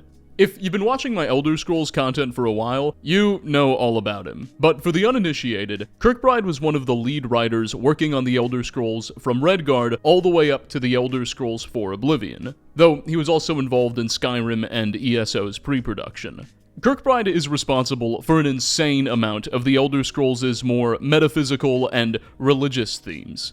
He played a particularly big role in crafting much of the Morrowind story and ancient Nord lore, and throughout his tenure at Bethesda, as well as after it, he's been pretty active in the community, regularly engaging in forums and Reddit posts, and even writing some of his own pseudo-fanfiction stories. This behavior may have got him in trouble a few times and might be part of the reason he no longer works at Bethesda, but no one can deny his passion. As a matter of fact, you know that line of Heimsker's dialogue we just went over? The one about, "Let me show you the power of Talos"? That paragraph was literally written by Kirkbride in a 2006 forum post as a hypothetical Talos sermon. So he seems to have even had a little bit to do with the creation of the Heimsker character. Anyway, Kirkbride joins this 2015 Reddit conversation about the nature of Heimskers and says this in response to a commenter. Quote, "Bears repeating, but there are Heimskers, plural, throughout history. As in Pelennals, but not quite. Pelennal, or Pelennal Whitestrake, is a completely different character in Elder Scrolls lore, who played a pretty significant role in the human conquest of Cyrodiil, which was really more of a slave rebellion against the elves in the Merethic era. He's this insanely powerful, semi-sentient warrior thing who joins the humans and helps them cast off their elven oppressors in a particularly brutal fashion. Pelennal is described by some sources as being almost soulless or semi-sentient, almost like a robot who's just a force of nature rather than a conscious human with motives. And he never takes off his mask. It's heavily implied by our sources that Pelennal has appeared to help humanity and dunk on elves several times throughout history, though many accounts have been lost. His most prominent intervention is during that slave uprising in Cyrodiil. So, when Kirkbride says that there have been several Heimskers throughout history, as in Pelennals, what he's implicitly implying here is that there's something magical, or I hesitate to use this word in Elder Scrolls context, but paranormal at play here. These Heimskers are more than just a terrestrial order of monks. I mean, maybe they're that, but there's something special about them too. I'm going off on a bit of a tangent here, but one of the most prominent theories regarding the nature of Pelennal Whitestrake is that he is a Shezarene, or an avatar of the god Shor, as the Nords call him.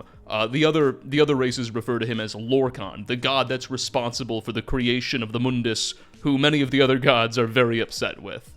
Lorkhan or Shor throughout history sometimes assumes these human avatars and aids his creations in whatever they're up to. It's thought that Talos, Tiber, Septim, Ysmir may have been a Shezarene. The Dragonborn is thought to be a Shezarene by many within the community, as evidenced not only by some of the things the Greybeards say, but also when you go to Sovngarde, you find the Throne of Shore empty, and you can sit on it, which is believed to be a really, really big deal. What some people think is going on with Pelennor, and I tend to agree with this, isn't necessarily that there have been several Pelennor Whitestrakes reappearing throughout history, but that he's just an avatar of Shore, and in that sense, the essence of Pelennor has appeared several times throughout other heroes in that way. So maybe what's going on with these Heimskrs is like Pelennors, but not exactly.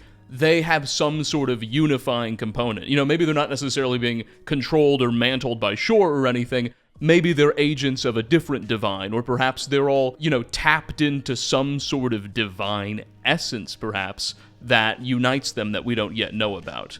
Anyway, back to the Reddit thread. Someone later in the thread makes a connection with Maik the Liar, suggesting that Heimskrs may be a bit like Maiks. And here's Kirkbride's response. Yes, I think that Maik is another one of these. Let's just call them Celestials, Marvel Comics, for now. Pelennor, Kinmoon, Heimskr, Maik. All semi-sentient, ever-present pings from... I don't know, I just lost it. Oh wait, the pity, XYZ to Jills? Unquote. Someone replies, Cosmic Numbers Stations. Saying something to someone, but most people have no idea what, even though they're out in the open. Except in the case of Pelennor and the, Rages, that's pretty clear. Okay, that's only half joking, but yeah, I like the idea of them being sound artifacts, bouncing around the song in the wake of convention. I imagine them as mathematical curiosities, weirdly prominent things that point to deeper truths, if you can figure out what's going on. Kirkbride's response. There we go. If someone pulls up and outward from the wheel, and can see it all, like from a provisioned house, these pings and pongs of radio waves look like cerebro pulses, waves of light. Unquote. Alright, there's a lot to unpack here. The former Bethesda Game Studios writer compares Maik and friends to the Celestials of the Marvel Comics universe, which, in Marvel lore, were the first beings created by the first sentient universe to sort of act as its servants.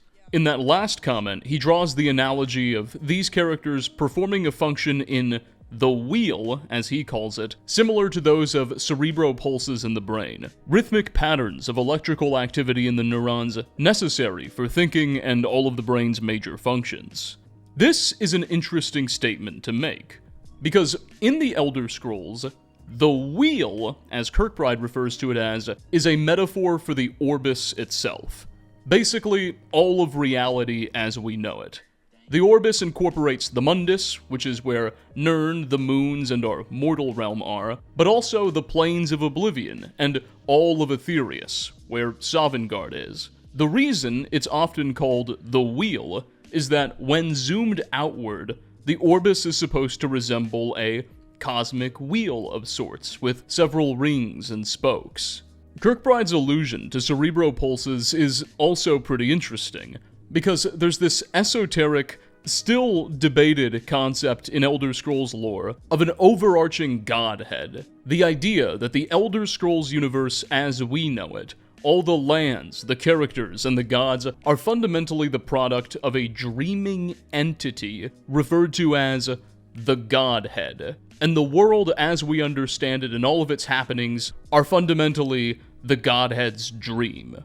There's a good bit of discussion about whether or not the Godhead is even canon. Kirkbride certainly writes as if it is, but there's still debate over how much we should read into it, given how little the concept is addressed in the base games. If you want my 2 cents, I think it clearly is canon. However, it might be a bit more metaphorical than literal, and our understanding of it could be corrupted by unreliable narrators.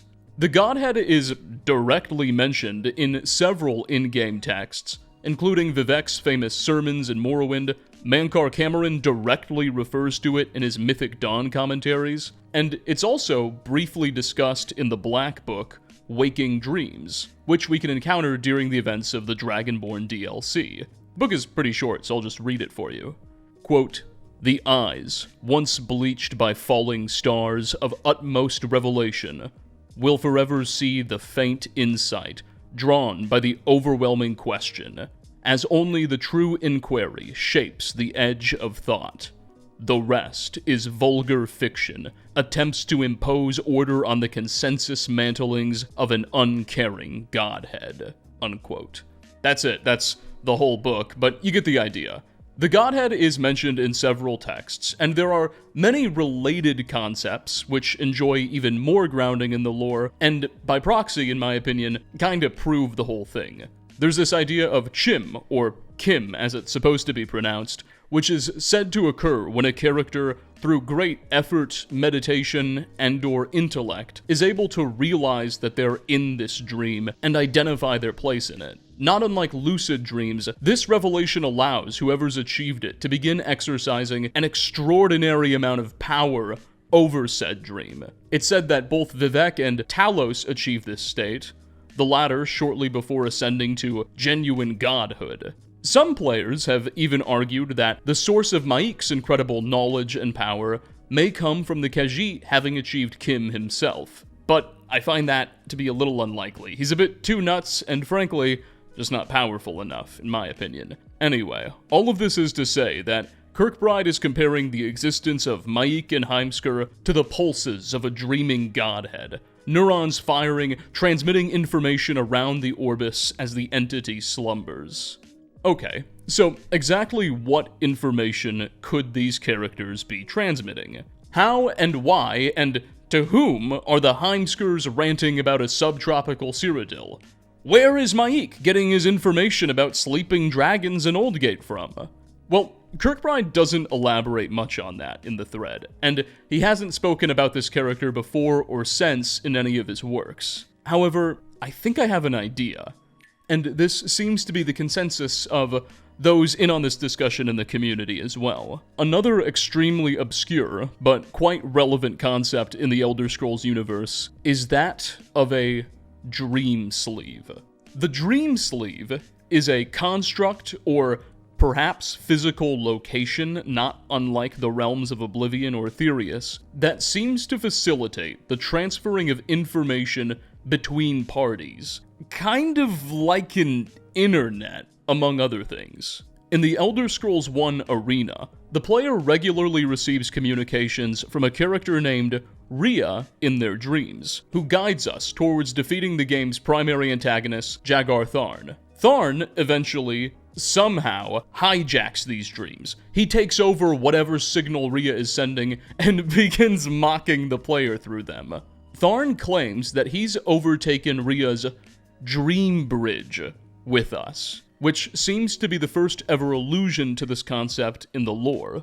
In 1997, in the Elder Scrolls Battlespire, released after Daggerfall but before Redguard, one of Nocturnal's lieutenants, a Daedra named Morgan, fell into a deep despair following a defeat she suffered at the hands of Maroon's Dagon's forces, and she apparently cast her spirit into the dream sleeve, while her body remained corporeal and melancholic in Oblivion. We never get the chance to visit this dream sleeve she's talking about or anything, but she will eventually be awakened from her melancholy later in the game and come to our aid. In 2005, in the lead-up to the release of the Elder Scrolls Oblivion, Kirkbride published a series of letters, I use that term very loosely, you'll see why, on the Bethesda forums, collectively known as the Numantia Intercept, which were essentially a series of Imperial correspondences regarding the rising threat of the Mythic Dawn and the potential for Maroon's Dagon to invade Nirn,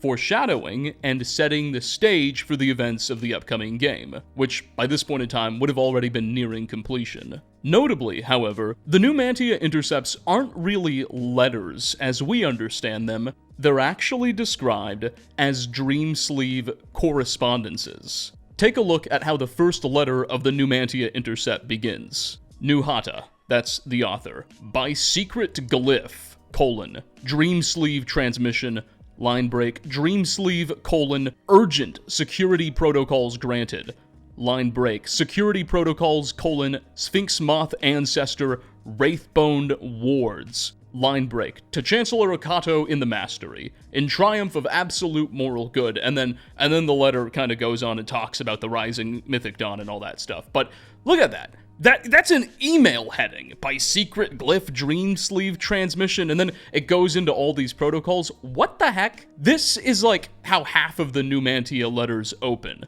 They're communicating somehow through the Dreamsleeve, and the text they're producing looks very email or terminal-like. Kinda getting a little off topic here, but one of the big questions in Oblivion players have raised is that why, despite hearing so much about an Imperial Elder Council and a Council of Mages making big decisions, we never actually see either body convene, nor do we get to meet nearly all of their members. A popular theory is that the councils are actually in hiding away in bunkers while the Daedra invade, communicating secretly through this Dreamsleeve correspondence. And that's how we hear about it, and that's how Chancellor Okato is able to tell us what the council's decided and everything. It's an interesting idea, not confirmed, but I like it. Anyway, it's implied by the letters that the participants in this conversation are sending something called memospores. I've heard people pronounce this word memospores. We've never actually seen it articulated or spoken in any of the games, so the pronunciation is up in the air. I like memospores because, memory, memo, that word makes sense, but you can call it whatever you want.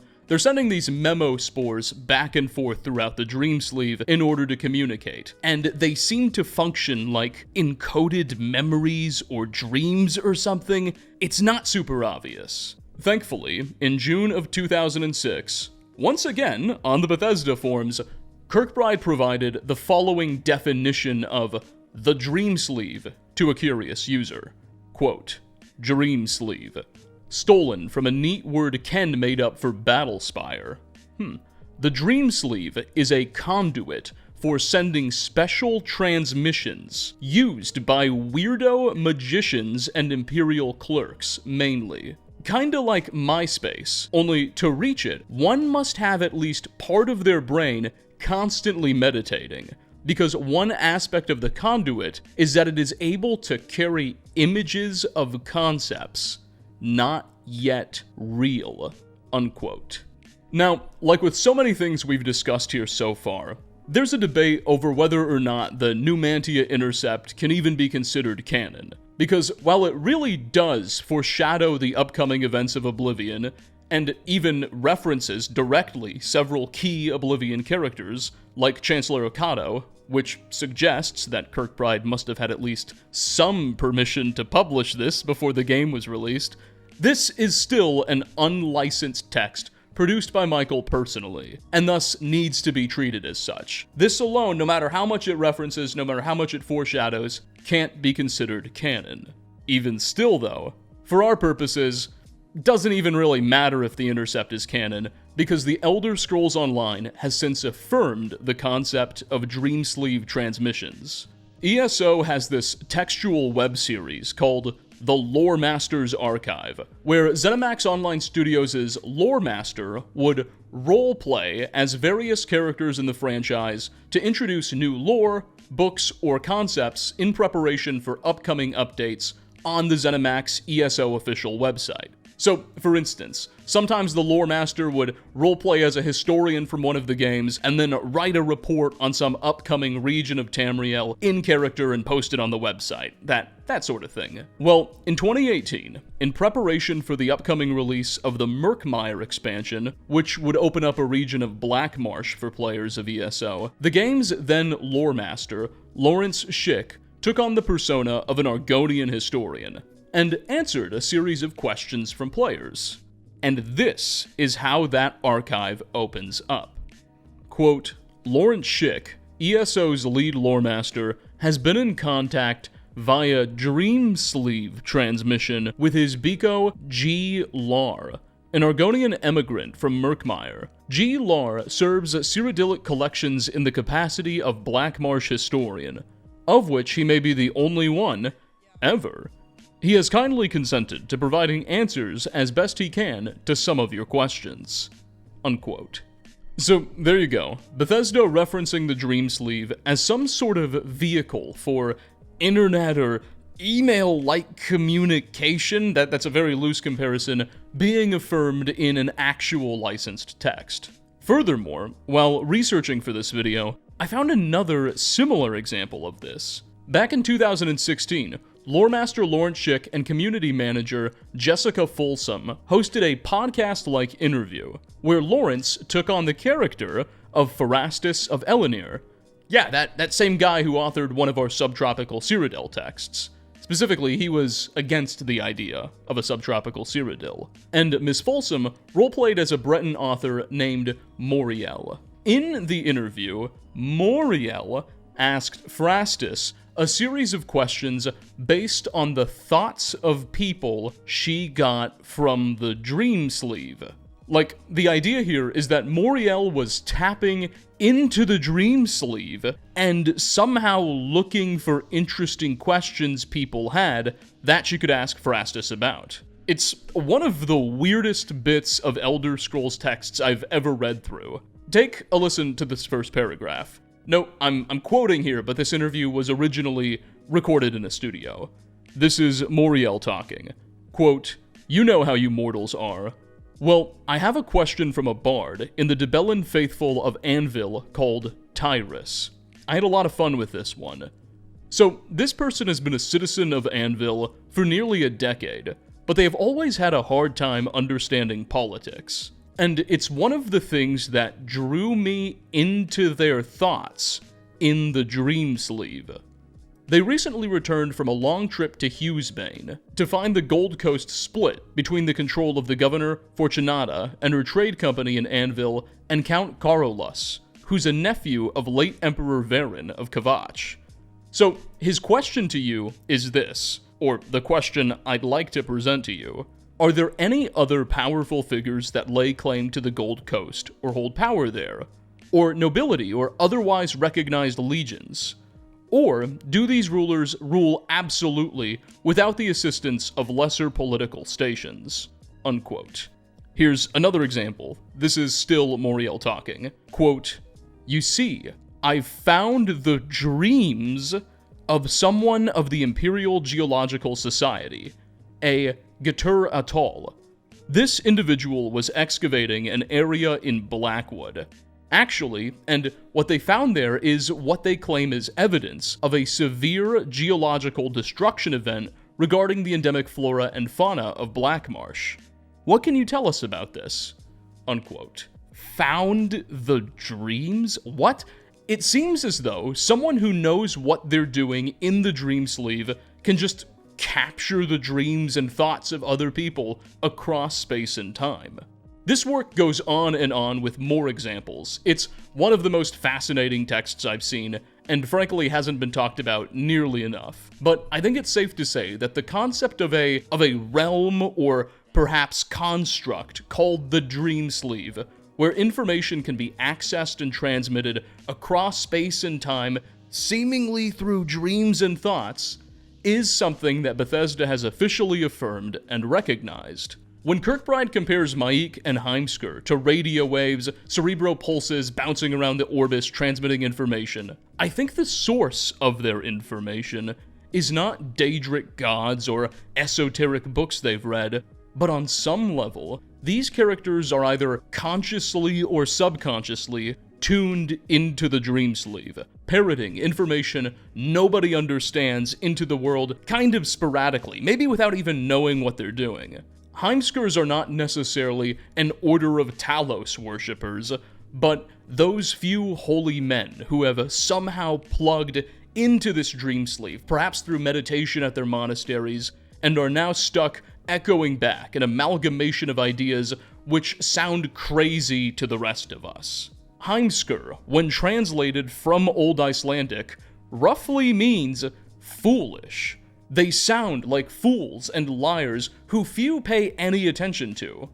But this is why the Heimskrs, both in ESO's texts and in Skyrim, are able to recall memories of a subtropical Cyrodiil, It's where Maik gets his musings about sleeping dragons and an ancient old gate from. It perhaps explains why there have been so many Maiks throughout history with such varying appearances, as perhaps the name refers to many, or a lineage of Khajiits plugged into this dream sleeve, and it's why the Garland Ring is so interested in what the cats have to say. Now, again, while I think I've sufficiently demonstrated that there's at least some degree of canonicity, if you will, behind the concepts of a dream sleeve and of a godhead, Kirkbride's quotes about our favorite feline and the Talos priests and about the cerebropulses are all technically his own, and without further confirmation from Bethesda, the mystery will truly remain unsolved. However, Kirkbride does seem to largely be responsible for the Heimskr character in the first place. I'll leave you with this interesting thing I noticed in the game as I was wrapping up research. In Skyrim, when you visit Heimskr's house before the Siege of Whiterun, because it's destroyed afterwards, you might notice that he has a bunch of these dream catchers all over his home and in front of his bed. Now, to be fair, these dream catchers are in the game files simply called wall baskets, and there's a number of versions of them, and Bethesda seems to occasionally use these things to just decorate otherwise blank walls to make them less boring, but we do usually find them in bedrooms or around or just above someone's bed, as they appear in Heimskr's case too. Heimskr, frankly, has so many of these things all over your place, it's hard not to notice and scratch your head. He also has several skulls lying around, some magicka potions, which is weird given that he performs no magic, and he even possesses a lingering health poison for some reason. All clearly giving the impression that there is more to this man than meets the eye, and likely more to his Khajiit friend, who dons the same robes. But, ladies and gentlemen, with that, I am all out of time. I gotta get some sleep. Man, when I started researching for this video, I thought I would be looking at a maybe 15-page script, maybe 30 to 45-minute runtime. I'm finishing up, I just finished up page 40. 40 pages, and not double-spaced. I'm talking 11-point Times New Roman single-space font, 20,000 words. I did not anticipate the rabbit hole that I would fall into, much less the depth of this Kirkbridean Dreamsleeve lore. Of course, again, there's still so much room for Bethesda to elaborate on all of these concepts, and as of yet, nothing can be fully confirmed. I think when Maik was first introduced, he was truly just a meme character, with no serious place in the universe's cosmology. Nothing more than a playful mockery of one of the game's developers.